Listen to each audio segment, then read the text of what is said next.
बिस्मिल्लाह रहमान रहीम। अस्सलाम वालेकुम रहमतुल्लाह। जस्टिस मंसूर अली शाह की जानिब से जब खिताब किया गया तो उसके जवाब में राना सनाउल्लाह ने कहा है कि जजों का काम खिताब करने नहीं होते, ना जजेस का काम खिताब करना होता है, ना जर्नलों का काम खिताब करना होता है। ये एक इस्लामी जमहूरियत है, ये एक इस्लामी रियासत है, इसके अंदर जमहूरियत मौजूद है और निज़ाम को चलाने वाले अवाम के नुमाइंदे असल हुक्मरान हैं। राना सनाउल्लाह ने बातें तो बड़ी ज़बरदस्त की हैं आइन और कानून के मुताबिक, लेकिन ख़ुद उसके ऊपर अमल दरामद नहीं करते। और जब इनकी दुम पर पाँव आता है, जब इनको पता लगता है कि इनका इक़्तिदार ख़तरे में पड़ गया है और इनको समझ आती है कि अब हाथ से इनकी चीज़ें निकल रही हैं, तब इनको आइन और कानून याद आता है, तब ये आइन और कानून की बड़ी बातें करते हैं, तब ये इस तरह के खूबसूरत जुमले इस्तेमाल करते हैं।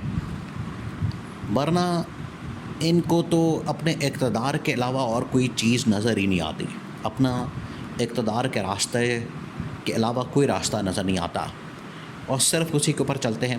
वहाँ पर ही इनका मफाद होता है जहाँ पर इक़्तिदार का रास्ता होता है, ये उसी पर चलते हैं। अब राना सनाउल्लाह की जानिब से ऐसी बातें तो की गई हैं, लेकिन ये सारी की सारी बातें बेमायनी हैं।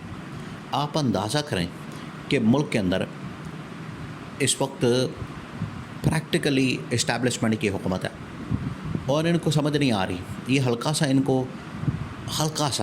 इनको भिनक पड़ती है कि हमारा इक़्तिदार हमारे हाथ से जा रहा है, हुकूमत हमारे हाथ से निकल रही है। हल्के से इनको भिनक पड़ती है और साथ ही इनको आइन और कानून याद आ जाता है, साथ ही इनको आइन और कानून की हुक्मरानी याद आ जाती है, साथ ही इनको मुल्क के अंदर वोट को इज़्ज़तों याद आ जाता है, साथ ही इनको याद आ जाता है कि जजेस और जर्नलों की हैसियत क्या है। इन लोगों को सब कुछ फिर याद आ जाता है। पिछले 3 साल से इमरान खान पाकिस्तान के अंदर ये बात कर रहा है, इमरान खान ये पाकिस्तान के अंदर बात दोहरा रहा है और कह रहा है कि पाकिस्तान में सिविल हुक्मरानी और पाकिस्तान के अंदर आइन और कानून की हुक्मरानी, बालादस्ती और जमहूरियत की बहाली होनी चाहिए और इंसानी हुकूक की बहाली होनी चाहिए। लेकिन मजाल है कि ये लोग इस बात के ऊपर अमल दरामद कर रहे हों या काम कर रहे हों। ये तो उनको उस वक्त ही अंदाज़ा हो जाना चाहिए था कि जब ये अवाम में चले गए, अवाम की अदालत में चले गए 8 फरवरी को, तो ये नून लीग और शरीफ ख़ानदान, जरदारी ख़ानदान को चाहिए था उस वक्त ही समझ जाते कि अब आवाम जो फ़ैसला करेगी वो हमें कबूल होगा, उसके ऊपर हम अमल दरामद करेंगे। आवाम ने अपना फ़ैसला सुना दिया था कि ये जो शरीफ ख़ानदान, जरदारी ख़ानदान, इनको रिजेक्ट कर दिया और इमरान खान को उन्होंने वोट दे दिया। उस वक्त ही इनको मान लेना चाहिए था, उस वक्त ही इसके ऊपर अमल दरामद करना चाहिए था। लेकिन ये लोग शायद अभी इन चीज़ों को देख नहीं सकते, इन चीज़ों के मतलब अभी इतना विज़न नहीं रखते। अब इस्टेब्लिशमेंट की जानिब से 2-3 इंतहाई अहम तरीन फ़ैसले किए गए हैं और एक एक करके ये जो सेटअप है और इसके सहूलतकार देखें। ये जो इस वक्त निज़ाम कायम किया गया है शहबाज शरीफ की सरबराही में, एक जाली निज़ाम है, एक हाइब्रिड सिस्टम है, एक मसनूई निज़ाम है, एक आर्टिफिशियल निज़ाम है। इसके जो सहूलतकारों में सबसे बड़ा सहूलतकार है वो है जस्टिस कादी फ़ाइज़ ईसा, चीफ जस्टिस कादी फ़ाइज़ ईसा। सबसे पहले तो उसका बंदोबस्त किया गया है और इस्टेब्लिशमेंट ने इस बात का फ़ैसला कर लिया है, जो फ़ैसला साज इदारे हैं, फ़ैसला साज ताकतें हैं, फ़ैसला साज शख्सियात हैं, उन्होंने इस बात का फ़ैसला कर लिया है कि कादी फ़ाइज़ ईसा को हमने अब एक्सटेंशन नहीं देनी। अब एक्सटेंशन क्यों नहीं देनी? बात यह है कि जब उन्होंने देखा है कि कादी फ़ाइज़ ईसा फुल कोर्ट के फ़ैसले में अक़लियत में जाके बैठ गए हैं, इनको इतनी बुरी शिकस्त हुई है, इतनी ज़िल्लत आमेज़ शिकस्त हुई है कि ये अक़लियत में चले गए हैं। अक्सरियत के अंदर 8 जजेस हैं, उसके अंदर लीड करने वाले जस्टिस मंसूर अली शाह जो कि अपकमिंग चीफ जस्टिस हैं, और उसके अंदर 3-4 और चीफ जस्टिस हैं। 8 जजेस एक तरफ हैं और 5 जजेस एक तरफ हैं और 8-5 की रेशो से ये फ़ैसला आता है 13 रुकनी फुल कोर्ट का।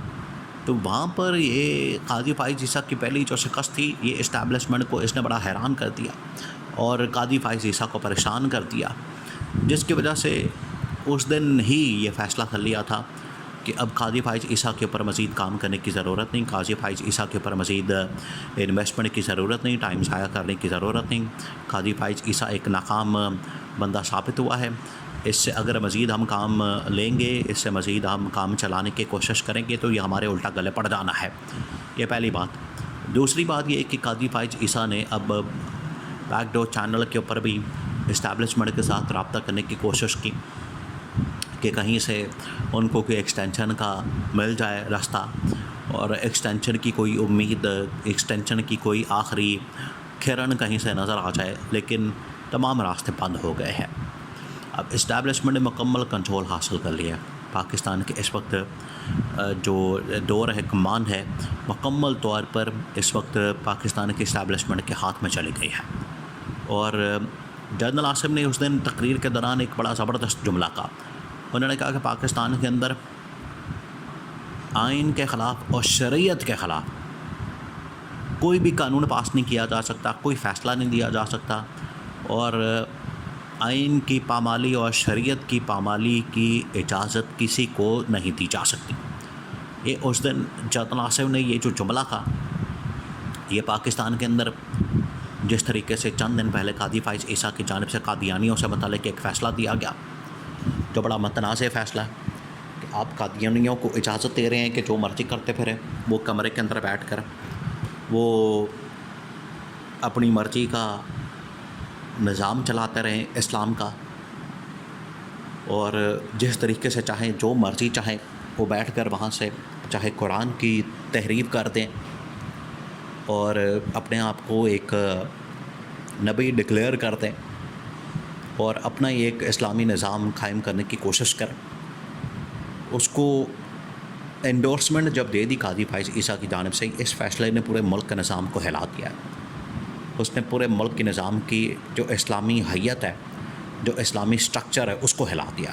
یہ تو ہو نہیں سکتا کہ اسلامی ملک کے اندر اسلامی نظام رائج ہے اور آپ ایک ایسے فرقے کو، ایک ایسے جماعت کو، گروہ کو، ان کو اجازت دے دیں کہ وہ قرآن کے اندر بھی تحریف کرتے پھریں اور اپنی مرضی کا جو دین ہے وہ ملک کے اندر چلانا شروع کر دیں، اور اپنے آپ کو خود وہ مسلمان کہتے ہیں اور اسلام کا علم بردار کہتے ہیں۔ وہ کیسے ہو سکتے ہیں؟